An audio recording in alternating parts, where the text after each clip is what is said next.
नमस्कार दोस्तों, सारथी क्लासेस के यूट्यूब चैनल में आपका स्वागत है। दोस्तों, आज के वीडियो का हमारा टॉपिक है अपवाह तंत्र यानी ड्रेनेज सिस्टम। इसमें हम लोग इंडिया के ड्रेनेज सिस्टम को देखेंगे और उससे संबंधित हर पहलुओं पर चर्चा करेंगे। दोस्तों, यह हमारे ज्योग्राफी सीरीज का एक बहुत ही इम्पोर्टेंट वीडियो है और इस टॉपिक से अमूमन सभी एग्जाम में प्रश्न पूछे जाते हैं। तो वीडियो को अंत तक देखिएगा और सारे फैक्ट समझने की कोशिश करिएगा। तो आइए जल्दी से वीडियो शुरू करते हैं। दोस्तों, भारतीय अपवाह तंत्र का अध्ययन हम लोग दो भागों में करेंगे। पहले भाग में होगी हिमालय की नदियां और दूसरे भाग में प्रायद्वीपीय भारत की नदियां। जब हिमालय की नदियों की बात आती है तो इसमें तीन इंपॉर्टेंट बड़े बड़े नदी तंत्र हैं जिनका अध्ययन हम लोग को करना होगा। पहले सिंधु नदी तंत्र, इसमें सिंधु नदी और उसकी सहायक नदियों के बारे में देखेंगे। उसके बाद गंगा नदी तंत्र, इसमें गंगा नदी और उसकी सहायक नदियों को देखेंगे। और ब्रह्मपुत्र नदी तंत्र, इसमें हम लोग ब्रह्मपुत्र नदी और उसकी सहायक नदियों को देखेंगे। प्रायद्वीपीय नदियों की बात करें तो इसे भी हम लोग दो भागों में बांटकर अध्ययन करेंगे।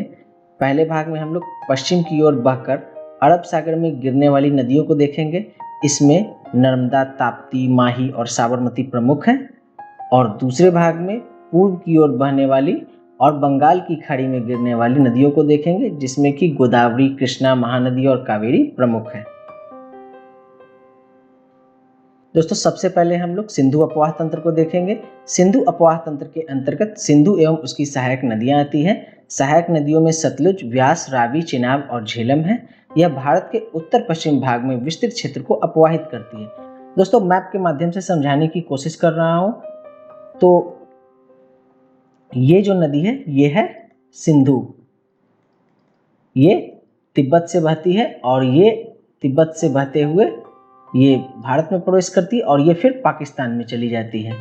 और ये इनकी सहायक नदियां हैं। यह है झेलम, यह है झेलम और यह है चिनाब।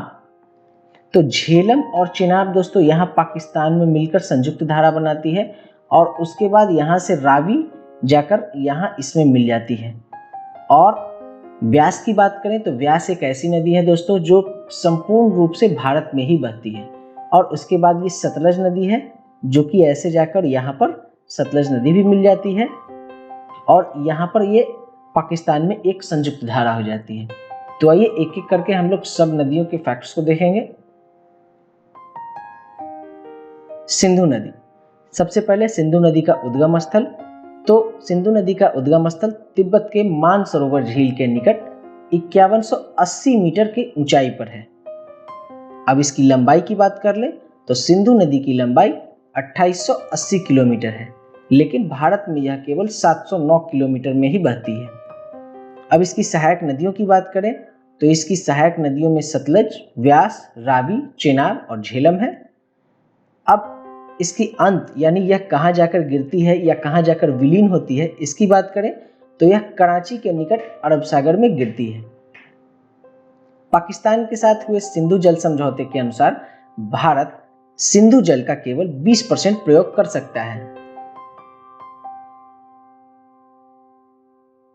अब बात करते हैं झेलम नदी की। तो झेलम नदी का उद्गम स्थल वीरीनाग के निकट 5180 मीटर ऊंचे झरने से है। इसकी लंबाई 724 किलोमीटर है। इसकी सहायक नदियों की बात करें तो कश्मीर की बहुत सारी नदियां इसकी सहायक नदियां हैं जो कि इसमें मिलती हैं। इसका अंत ट्रिम्पू के नजदीक चेनाब नदी में मिल जाने से होती है। यह चेनाब में जाकर मिल जाती है। अभी हमने मैप में भी आपको दिखाया था। मुजफ्फराबाद के बाद यह नदी भारत और पाकिस्तान के बीच 170 किलोमीटर लंबी सीमा बनाती है। झेलम को वितास्ता भी कहा जाता है, यह नाम ध्यान रखने वाली बात है। झेलम की एक सहायक नदी किशनगंगा है जिसे पाकिस्तान में नीलम कहा जाता है। अब बात करते हैं चेनाब नदी की। तो इसका उद्गम स्थल बारालाचाला है। इसकी लंबाई 1180 किलोमीटर है। इसकी सहायक नदियों की बात करें तो झेलम और रावी इसकी सहायक नदियां हैं। अब इसके अंत की बात करें तो पंचनद में यह झेलम और रावी नदियों का जल ग्रहण करने के बाद सतलुज में मिल जाती है। चेनाब नदी को हिमाचल प्रदेश में चंद्रभागा भी कहते हैं। यह क्वेश्चन प्रायः पूछा जाता है, तो यह ध्यान देने वाली बात है। अब बात करते हैं रावी नदी की। तो रावी नदी का उद्गम स्थल रोहतांग दर्रे के निकट है। इसकी लंबाई 725 किलोमीटर है। इसका अंत मुल्तान के निकट चेनाब नदी में मिल जाने से होता है। रावी नदी को पुरुषनी या इरावती भी कहा जाता है। अब बात करते हैं ब्यास नदी की। तो इसका उद्गम स्थल रोहतांग दर्रे के निकट 4570 मीटर की ऊंचाई पर स्थित व्यास कुंड से होती है। इसकी लंबाई 460 किलोमीटर है और इसका अंत पंजाब स्थित हड़िके नामक स्थान पर सतलुज नदी में मिल जाने से होती है। व्यास नदी सिंधु प्रवाह तंत्र की एकमात्र ऐसी नदी है जो पूर्णतया भारत में बहती है। अब बात करते हैं सतलुज नदी की। तो इसका उद्गम स्थल मानसरोवर झील के निकट राक्षस ताल से है। इसकी लंबाई 1450 किलोमीटर है, लेकिन भारत में यह केवल 1050 किलोमीटर में ही बहती है। इसका अंत पंजाब स्थित हड़िके नामक स्थान पर व्यास नदी में मिल जाने से होती है। रूपनगर के ऊपर नैना देवी धार में यह गहरा गार्ज बनाती है, जहां विश्व विख्यात भाखड़ा बांध बनाया गया है। अब बात करते हैं गंगा नदी तंत्र की। तो गंगा प्रवाह तंत्र के अंतर्गत गंगा एवं उसकी सहायक नदियों में हिमालय से निकलने वाली नदियां यथा यमुना, घाघरा, गंडक तथा कोसी हैं, तथा प्रायद्वीपीय प्रदेश से आने वाली नदियां यथा चंबल, बेतवा एवं सोन है। यहां आप मैप के जरिए देख सकते हैं, ये गंगा है और ये यमुना है दोस्तों, और ये है गोमती। ये तीनों पैरेलली ऊपर से नीचे की ओर आते हैं। यमुना गंगा में यहां मिल जाती है और यमुना की ये सहायक नदियां हैं जो दक्षिण से इसमें मिलती हैं, चंबल, सिंध, बेतवा और केन, ठीक है। और गोमती ये पैरेलली यहां आगे आकर इसमें मिलती है, ठीक है। और आगे बढ़ने पर यह बिहार में सोन इसमें दक्षिण की ओर से मिलती है, घाघरा, गंडक और कोसी उत्तर की ओर से मिलती है। दोस्तों, बिहार के एग्जाम में प्रायः यह पूछा जाता है कि बिहार में कौन कौन सी नदियां गंगा नदी में मिलती है, वो किस दिशा में मिलती है और किस ऑर्डर में मिलती है। तो ऑर्डर की बात करें तो सबसे अंतिम में कोसी मिलती है, ठीक है, उससे पहले गंडक, उससे पहले घाघरा और सबसे पहले सोन, ठीक है। यह ध्यान रखने वाली बात है। और कौन किस डायरेक्शन में मिलती है यह भी आपको ध्यान में रखना है। तो आइए अब एक एक करके सब नदी को देखते हैं। गंगा नदी का उद्गम स्थल गंगोत्री हिमनदी है। इसकी लंबाई 2525 किलोमीटर है। इसकी सहायक नदियां यमुना, घाघरा, गंडक, कोसी, चंबल, बेतवा एवं सोन है। अगर इसके अंत की बात करें तो फरक्का के बाद यह बांग्लादेश में प्रवेश कर जाती है और अंततः बंगाल की खाड़ी में गिरती है। भागीरथी तथा अलकनंदा जब देवप्रयाग में आकर मिलती है तब यह गंगा कहलाती है। बांग्लादेश में प्रवेश करने के बाद इसे पद्मा नाम से पुकारा जाता है। बांग्लादेश में यह ब्रह्मपुत्र से मिलने के बाद संयुक्त धारा के रूप में आगे चलकर मेघना में मिल जाती है और मेघना के नाम से ही बंगाल की खाड़ी में गिरती है। यमुना नदी, इसका उद्गम स्थल यमुनोत्री हिमनदी है। इसकी लंबाई 1326 किलोमीटर है। सहायक नदियों की बात करें तो यह गंगा की प्रमुख सहायक नदी है। इसका अंत इलाहाबाद के निकट प्रयागराज में गंगा में मिल जाने से होती है। विंध्याचल पर्वत से निकलकर चंबल, बेतवा, केन इत्यादि नदियां इसमें मिलती है। अभी हमने मैप में आपको दिखाया था। यमुना नदी गंगा के दाहिने किनारे के समानांतर बहती है। घाघरा नदी, इसका उद्गम स्थल मापचाचुंग हिमनदी है। इसकी लंबाई 1080 किलोमीटर है। इसकी सहायक नदियों की बात करें तो शारदा नदी इसकी सहायक नदियां हैं। इसका अंत छपरा के निकट यह गंगा में मिलने से होती है। इसे सरयू नदी के नाम से भी जाना जाता है। घाघरा नदी नेपाल में बहने के बाद भारत में प्रवेश करती है। अब गंडक नदी की बात करें तो इसका उद्गम स्थल नेपाल तिब्बत सीमा है। इसकी लंबाई 425 किलोमीटर है जो कि भारत में है। इसका अंत सोनपुर के निकट यह गंगा में मिल जाती है तो मिलने से होती है। त्रिवेणी नहर में गंडक नदी से पानी आता है जो कि पश्चिम चंपारण जिले में स्थित है। गंडक नदी मध्य नेपाल में बहने के बाद बिहार के चंपारण जिले में प्रवेश करती है। कोसी नदी, इसका उद्गम स्थल सिक्किम, तिब्बत, नेपाल, हिमालय है। इसकी लंबाई की बात करें तो यह भारत में 730 किलोमीटर की लंबाई तक बहती है। यह 3 नदियां सनकोसी, अरुण कोसी और तामूर कोसी के मिलने से बनती है। यह नदी बिहार के भागलपुर जिले के समीप गंगा में मिल जाती है। यह नदी मार्ग परिवर्तन एवं बाढ़ के लिए कुख्यात है, इसलिए इसे बिहार का शोक भी कहा जाता है। सोन नदी, इसका उद्गम स्थल अमरकंटक का पठार है। इसकी लंबाई 780 किलोमीटर है। सहायक नदियों की बात करें तो रिहंद और उत्तरी कोयल इसकी सहायक नदियां हैं। यह गंगा के दक्षिण तट की एक बड़ी सहायक नदी है। बिहार के आरा के नजदीक यह गंगा में मिल जाती है। वर्षा के मौसम में अक्सर इस नदी में बाढ़ आ जाती है और यह विकराल रूप धारण कर लेती है। चंबल नदी, इसका उद्गम स्थल मध्य प्रदेश के महू के निकट से है। इसकी लंबाई 1050 किलोमीटर है। यह नदी उत्तर दिशा की ओर कोटा शहर तक बहती है। इटावा के नजदीक यह यमुना नदी में मिल जाती है। गांधी सागर, राणा प्रताप सागर एवं जवाहर सागर इस नदी के प्रमुख बांध हैं। अब बात करते हैं ब्रह्मपुत्र नदी तंत्र की। तो ब्रह्मपुत्र नदी तंत्र में ब्रह्मपुत्र अपवाह तंत्र भारत के उत्तर पूर्व में स्थित है। यहाँ ब्रह्मपुत्र तथा उसकी सहायक नदियां विस्तृत क्षेत्र को प्रभावित करती हैं। दोस्तों, मैप के जरिए आप देख सकते हैं यह ब्रह्मपुत्र नदी है जो कि अरुणाचल प्रदेश में भारत में प्रवेश करती है। प्रवेश करने के बाद यह नदी भारत के उत्तर पूर्वी राज्यों में बहते हुए ऐसे यहाँ बांग्लादेश में प्रवेश कर जाती है और यहाँ ये बांग्लादेश में ये नदी है और यहाँ से ये गंगा नदी है। तो ये गंगा नदी और ब्रह्मपुत्र नदी दोनों बांग्लादेश में मिलकर ये पद्मा बन जाती है। अभी हमने आपको कुछ देर पहले बताया था। तो आइए एक एक करके इन नदियों को देखते हैं। ब्रह्मपुत्र नदी, इसका उद्गम स्थल चेमयूनंगडुक हिमानी है। इसकी लंबाई 2900 किलोमीटर है। अगर सहायक नदियों की बात करें तो सबनसिरी, भारेली, मानस, दिबांग लोहित, बूढ़ी दिहिंग, धनसिरी तथा कापिली इसकी प्रमुख सहायक नदियां हैं। इसके अंत की बात करें तो बांग्लादेश से होते हुए यह बंगाल की खाड़ी में गिर जाती है। अभी मैप में हमने आपको दिखाया था कि पहले ये ब्रह्मपुत्र बांग्लादेश में प्रवेश करती है, उसके बाद यह गंगा में मिल जाती है। गंगा में मिलने से उसके बाद वहां उसको पद्मा बोला जाता है और तिब्बत में इसे सांगपो कहा जाता है, अरुणाचल प्रदेश में इसे दिहांग कहा जाता है और बांग्लादेश में इसे जमुना कहा जाता है। ये फैक्ट्स हैं, याद रखने की बहुत ज्यादा जरूरत है। अब बात करते हैं प्रायद्वीपीय भारत की नदियों की। ठीक है, तो प्रायद्वीपीय भारत की अधिकांश नदियां पश्चिमी घाट से निकलकर बंगाल की खाड़ी में गिरती है। इसमें महानदी, गोदावरी, कृष्णा तथा कावेरी प्रमुख हैं, जबकि कुछ नदियां अरब सागर में गिरती हैं जिसमें नर्मदा तथा ताप्ती प्रमुख हैं।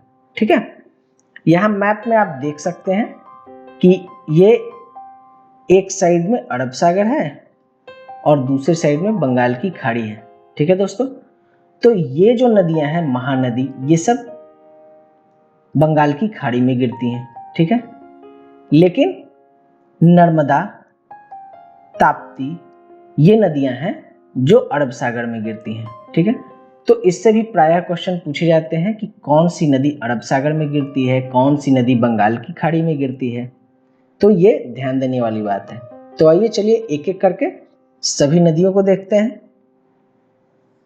सबसे पहले नर्मदा, इसका उद्गम स्थल मैकाल पर्वत की अमरकंटक चोटी है। इसकी लंबाई 1300 किलोमीटर है और यह भड़ौच के निकट अरब सागर में गिरती है। भोरघाट का संगमरमर का जलप्रपात, जिसे भोरघाट प्रपात भी कहा जाता है, इसी नदी पर है। यह अरब सागर में गिरने वाली प्रायद्वीपीय भारत की सबसे बड़ी नदी है। दोस्तों, यह याद रखने वाली बात है कि यह अरब सागर में गिरने वाली प्रायद्वीपीय भारत की सबसे बड़ी नदी है। यह विंध्याचल और सतपुड़ा पर्वत के बीच भ्रंश घाटी से होकर बहती है। भ्रंश घाटी से होकर बहने के कारण यह अपने मुहाने पर ज्वालामुख का निर्माण करती है। अब बात करते हैं तापी की। तो इसका उद्गम स्थल मध्य प्रदेश के बैतूल जिले की महादेव की पहाड़ी से है। इसकी लंबाई 730 किलोमीटर है और इसका अंत सूरत के निकट खंबात की खाड़ी में गिरने से होता है। यह मध्य प्रदेश, गुजरात और महाराष्ट्र में फैली है।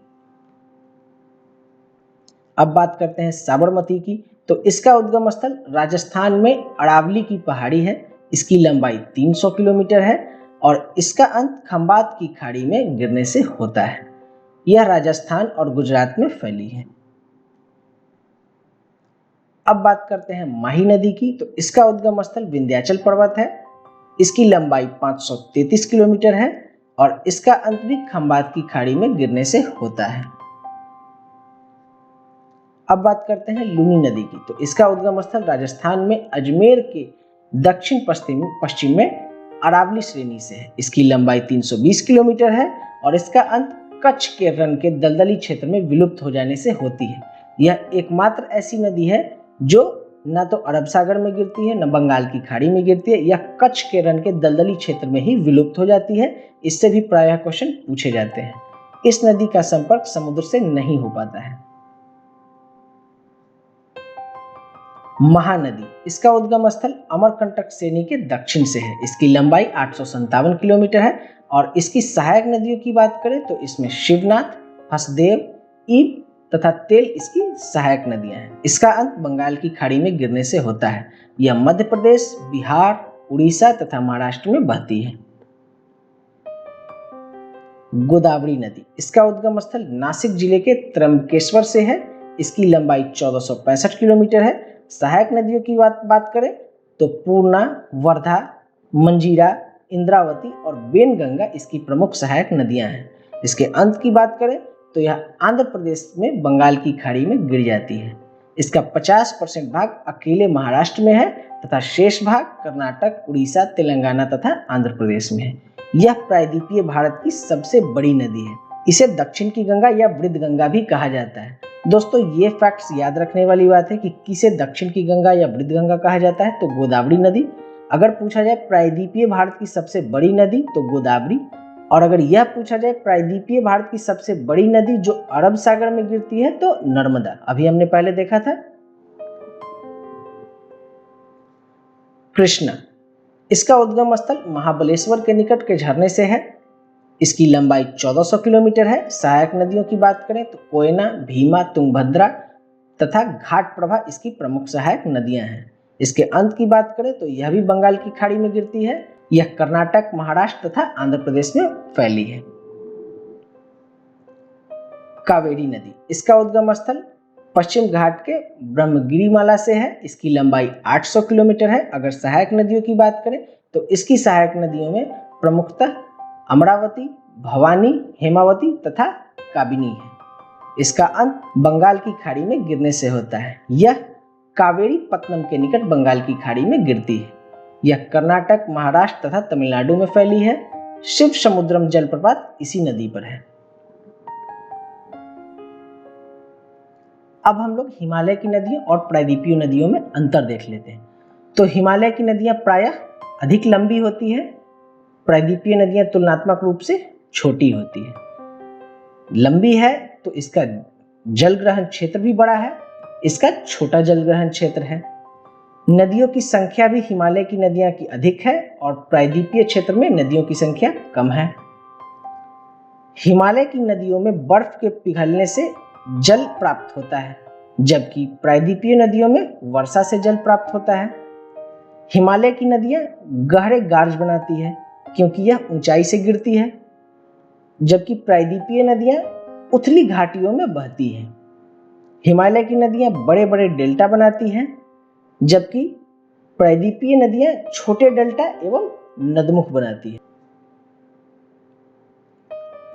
अब हम लोग नदियों के किनारे प्रमुख शहर को देख लेते हैं। इससे भी प्रायः क्वेश्चन पूछे जाते हैं। तो गंगा नदी की बात करें तो हरिद्वार, कानपुर, बनारस, भागलपुर तथा पटना ये ऐसे प्रमुख शहर हैं जो कि गंगा नदी के किनारे बसे हुए हैं। यमुना की बात करें तो नई दिल्ली, आगरा, मथुरा तथा इटावा। कृष्णा की बात करें तो विजयवाड़ा।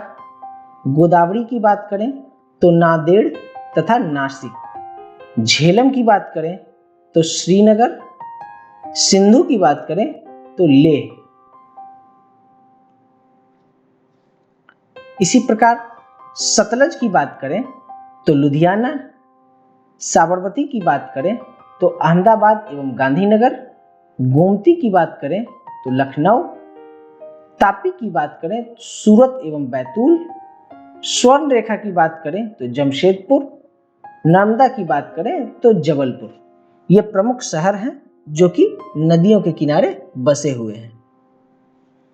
अब शिप्रा नदी की बात करें तो उज्जैन, रामगंगा, बरेली, सरयू नदी के किनारे है अयोध्या, ब्रह्मपुत्र नदी के किनारे है गुवाहाटी और डिब्रूगढ़, चंबल नदी के किनारे है कोटा और महानदी के किनारे है कटक। अब हम भारत के प्रमुख झीलों को देखेंगे और भारत के प्रमुख झीलों को देखने से पहले हम लोग भारतीय झीलों के प्रकार को समझेंगे। तो हमने आपको डायग्राम के जरिए दिखाने की कोशिश की है कि भारतीय झीलों के 8 प्रकार होते हैं। ठीक है, सबसे पहले विवर्तित झील, फिर हिमानी झील, द्रवन झील, नदीय झील, लैगून झील, क्रेटर झील, वायुड झील और भूस्खलन झील। हम लोग एक एक करके सबके बारे में देखेंगे। सबसे पहले विवर्तनिक झील। ठीक है, इन झीलों का निर्माण पृथ्वी के भूपटल में हुए दरार तथा भ्रंश के कारण होता है। कश्मीर तथा कुमाऊं के पर्वतीय क्षेत्रों में इस प्रकार की झीलें पाई जाती हैं, जैसे पागोंडा तसो जो कि लद्दाख में है।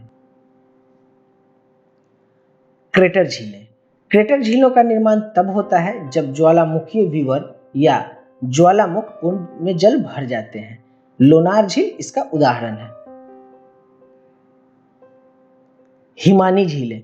इन झीलों का निर्माण हिमानी अपर्दन से होता है। कश्मीर का गंगाबल झील इसका प्रमुख उदाहरण है। नदीय झीलें। नदियां अपने अपर्दन एवं निक्षेपण के कारण विभिन्न प्रकार के झीलों का निर्माण करती हैं। सामान्य रूप से नदियां झीलों की विध्वंसक होती हैं, क्योंकि नदीय अवसादों के भरने से प्रायः झीलों का अभिलोपन हो जाता है। नदीय झीलों की बात करें तो इसमें गोखुर झील इसके प्रमुख उदाहरण है। वायुड झील। ये छोटे अस्थायी गर्त होते हैं जहां पवन रेतीली सतह पर बहती है। इनमें सामान्यतः लवण की मात्रा अधिक होती है, इसलिए इसे लवणीय झील भी कहा जाता है। इसका एक उदाहरण छान झील है। द्रवन झीलें। इन झीलों का निर्माण सतह में एक गर्त के कारण होता है, जो चूना पत्थर तथा जिप्सम के भूमिगत विलयन के कारण होता है। इसका उदाहरण भीमताल है। लैगून झील। इसका निर्माण समुद्र तट के किनारे बालू भित्ति के निक्षेपण के कारण होता है। भूस्खलन झील। इन झीलों का निर्माण भूस्खलन तथा शैलपात के कारण होता है, जो नदी के मार्ग में अवरोध उत्पन्न करता है। अब हम लोग भारत की प्रमुख झीलों को देखेंगे। ठीक है, तो सबसे पहले अष्टामुखी। अष्टामुखी झील कहाँ है? तो यह है केरल में। और झील के प्रकार की बात करें तो यह है लैगून झील। भीमताल उत्तराखंड में है और यह एक द्रवन झील है। चेम्बरकम तमिलनाडु में है और यह एक नदीय झील है। चिल्का इंपॉर्टेंट झील है, यह उड़ीसा में है।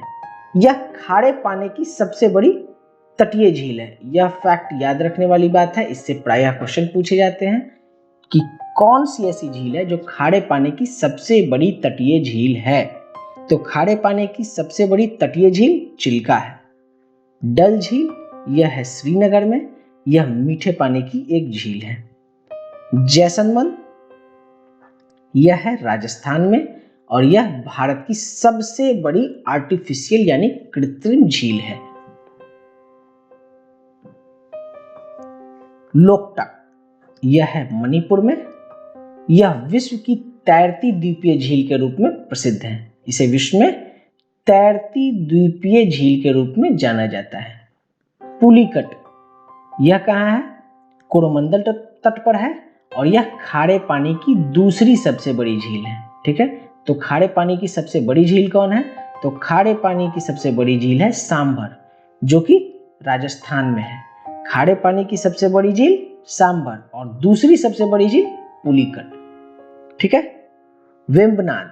वेम्बनाड कहाँ है? केरल में। यह एक लैगून झील है। वुलर, यह है कश्मीर में। यह मीठे पानी की सबसे बड़ी झील है। मीठे पानी की सबसे बड़ी झील वूलर और खारे पानी की सबसे बड़ी झील सांभर। पेरियार, पेरियार केरल में है, यह एक कृत्रिम झील है। अब आगे बढ़ते हैं। कोलेरू, कोलेरू कहाँ है? आंध्र प्रदेश में। यह एक मीठे पानी की झील है। पुष्कर राजस्थान में है, यह एक कृत्रिम झील है।